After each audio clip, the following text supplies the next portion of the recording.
অবশেষে টিগার টেনে নিল প্রকৃতি।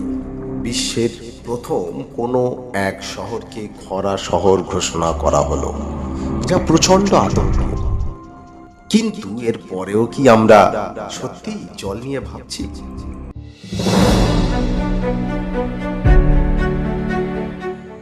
নারী নির্যাতন নিয়ে ন্যাশনাল ক্রাইমস রেকর্ডস যে তথ্য তারা পেশ করেছে তা আমাদেরকে সত্যিই আতঙ্কিত করে তুলবে।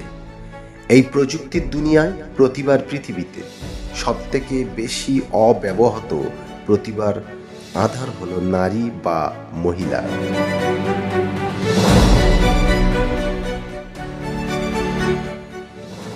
কন্যা উপরওয়ালার এক অনন্য উপহার, তাকে রাখো আদরে। জল করো না অপচয়, আসবে বিপর্যয়, তাকে গ্রহণ করো সাদরে। জল সংরক্ষণ এবং কন্যা রক্ষা করা আজ অত্যন্ত এসেনশিয়াল এই পৃথিবীর জন্য। কেন এমন বাস্তবসম্মত বিষয় পছন্দ করলাম? পৃথিবীর কোন শহর খরা শহর বা জলের অভাবে কোন শহরের মানুষজনের বাঁচাটাই কঠিন হয়ে যাচ্ছে? নারী নির্যাতনের ন্যাশনাল ক্রাইমস রেকর্ড কি বলছে? কোন দেশ, কোন রাজ্য এই নির্যাতনে আজকে সব থেকে উপরে আছে? ভিডিওটি শেষ পর্যন্ত দেখতে হবে।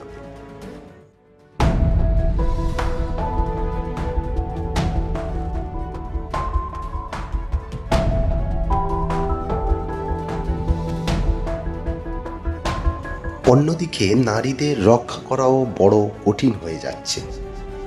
রুদ্ধশ্বাসে বদ্ধ ঘরে জীবনটা যারা আটকে থাকে, কত শত প্রাণ গুমড়ে মরে, সেই হিসাবটা কজন রাখে? হাজার হাজার প্রাণ নোংরা মন মানসিকতার গ্রাসে পড়ে শেষ হচ্ছে। অথচ এই মহিলা আমার মা, এই মহিলাই আমার বোন, আমার স্ত্রী, আমার মেয়ে। আজ তারাই ধর্ষিত, অত্যাচারিত। কোথায় পাই আমরা এই সাহস?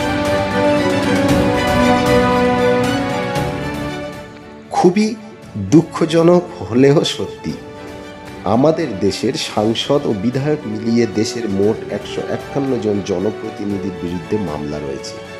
শীর্ষে আমরাই। যারা আমাদের দায়িত্বে, তাদের অবস্থা এমন হলে বিচার কিভাবে পাবেন? যা কিছু ঘটছে, আন্দোলন করছে, বিচার তো আমরা পাচ্ছি না। জনগণই সরকার, এই উপলব্ধি প্রতিটি জনগণের দরকার। ন্যাশনাল ক্রাইম রেকর্ডস এর মতে 2021 সালে মহিলাদের বিরুদ্ধে অপরাধের 2,28,650টির বেশি ঘটনা ঘটেছে। 2015 সালে 44% বৃদ্ধি পেয়েছে। বন্ধ হওয়া দরকার, রক্ষককে আগে ধরা দরকার। এখানে 2018 সালের চিত্র ধরা হলো, আজ 2024 সাল। একটাই স্লোগান, নয় অসম প্রতিযোগিতা, চাই নারীর প্রকৃত স্বাধীনতা। কন্যার প্রতি দৃষ্টিভঙ্গি পাল্টাতে হবে। রক্ষক যখন হবে ভক্ষক, তখন জনগণ সর্বার্থক। প্রশ্ন হলো, কেন আমরা এমন আচরণ করছি? আসুন না তাদেরকে মায়ের চোখে, বোনের চোখে দেখি। সব সমস্যা হয়তো সেখান থেকেই সমাধান হবে।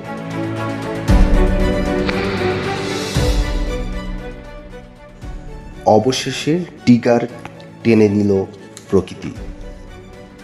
দক্ষিণ আফ্রিকার রাজধানী কেপটাউনকে বিশ্বের প্রথম খরা শহর ঘোষণা করা হয়েছে। তার সরকার 14 এপ্রিল 2023 পরে জল সরবরাহ করতে অক্ষমতার ইঙ্গিত দিয়েছে। ভাবুন কি অবস্থা বিশ্বের। সময় নেই বন্ধু। গ্লাসে জল ভরবো, অন্যদিকে মোবাইল দেখব, জল পড়তে থাকবে। ছি। বাড়ির বা ফ্ল্যাটের ট্যাঙ্কে জল ভরবো, জল পড়তে থাকবে। কোথায় পাই আমরা এই সাহস? বিশ্বের প্রায় 1/5 2040 মধ্যে জলের অভাব বোধ করবে।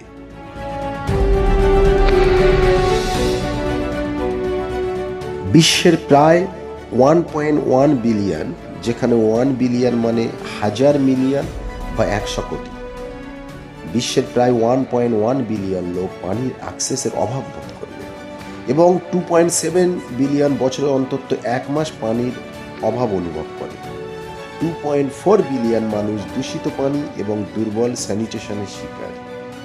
সাহারান আফ্রিকার অনেক মানুষ পানির অভাবের সাথে বসবাস করছে। বিশ্বব্যাপী পানির চাহিদা বৃদ্ধির অন্যতম কারণ হল জনসংখ্যা বৃদ্ধি, জীবনযাত্রার মান, জলবায়ু পরিবর্তন, বন উজাড়, জল দূষণ এবং অবশ্যই জলের অপচয়। তাহলে উপায় কি? এখান থেকে আমাদের বার হতেই হবে। বিশ্বের প্রায় 25টি দেশ জল সংকটে ভুগছে, তারপরেও আমরা জলের এমন অপচয় করব? Bahrain, Cyprus, Kuwait, Lebanon, Oman, ভয়ঙ্কর সব জল সংকট এই সমস্ত দেশগুলিতে। এই মুহূর্তে আমাদের জল সংরক্ষণ করতে হবে, জলের অপচয় বন্ধ করতে হবে, গাছ লাগাতে হবে। জল সংরক্ষণ তো জীবন সংরক্ষণ। আমরা কি ভাবছি এই পৃথিবীতে আর পরের জেনারেশন আসবে না? সমস্ত জল আমরাই ব্যবহার করব? না, এই পৃথিবীতে নারীদের কোনো অবদান নেই, শুধু পুরুষদেরই অবদান আছে। দুটোই ভুল। তাই আসুন জল অপচয় এবং নারী নির্যাতনের বিরুদ্ধে আমরা গর্জে উঠি এক হয়ে।